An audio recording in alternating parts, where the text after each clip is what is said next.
This is Middle Class Matt from don'tbuythehype.blogspot.com, and I am the sports genius, and I am a huge fan of the fight game.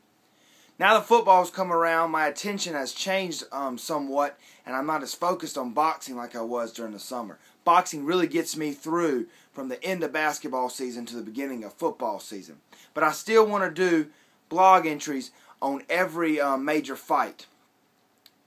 Last night, Andre's son of God, Ward, fought Bad Chad Dawson. Now, I've never been impressed with Dawson.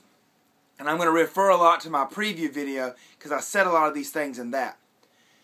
Bad Chad Dawson, to me, has never been that bad of a man. But if you think fighting's about being the bigger, stronger fighter and two dummies getting in there and just slugging it out, this fight totally proved you to be incorrect.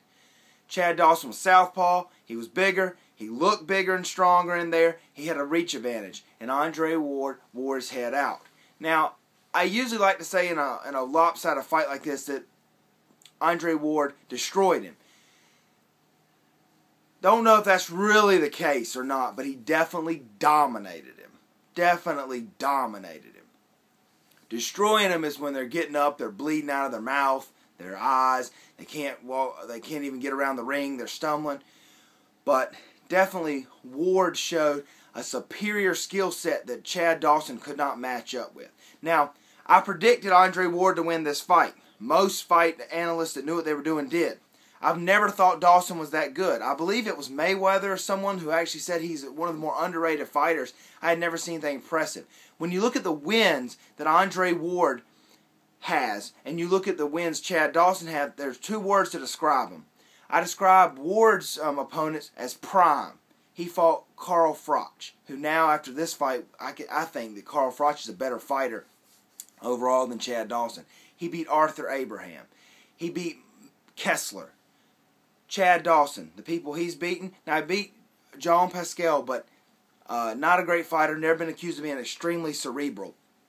He beat old Bernard Hopkins, old Glenn Johnson, old Antonio Tarver. And he just pretty much outclassed him with skill. With athleticism. While Andre Ward outclassed his opponents with skill. And that's what we saw in this fight. One thing that Ward displayed that all the great fighters have. And not that Ward's ready to be a great fighter, but he seems to have the potential. When I talked about this fight, I thought it was going to be boring before. But in my preview video. And I didn't think Ward would destroy him or dominate him like he did. And I didn't think it would end in a knockout. And it did. So I was wrong about the knockout, and I was wrong. It was a pretty entertaining fight. I didn't think it would be. I thought it would be just kind of a display of skill, and most analysts thought that. But what Andre Ward displayed that great fighters have. Now, there's a lot of elements that go into a great fighter, but one that I see sticks out above all is accurate punching. When all the hands are moving and everything's going on, the really skilled fighters, Mayweather, Pacquiao, even Sergio Martinez, can hit you right on the button. You'll see it with everything going on. Now, a lot of that has to do with coordination, instincts, your eyes, how you're able to keep them open and during the skirmishes. Head movement, placing, skill, everything goes involved in accurate punching. And even Andre Ward showed some accurate punching power, which I didn't know that he possessed, because neither one of these guys have a great KO record.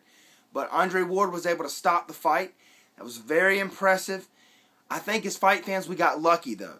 Because early in the fight, I believe it was in round 3, he threw the left and hit him right in the chin, accurate punching, and sat him down. And when he did that, he was able to impose his will.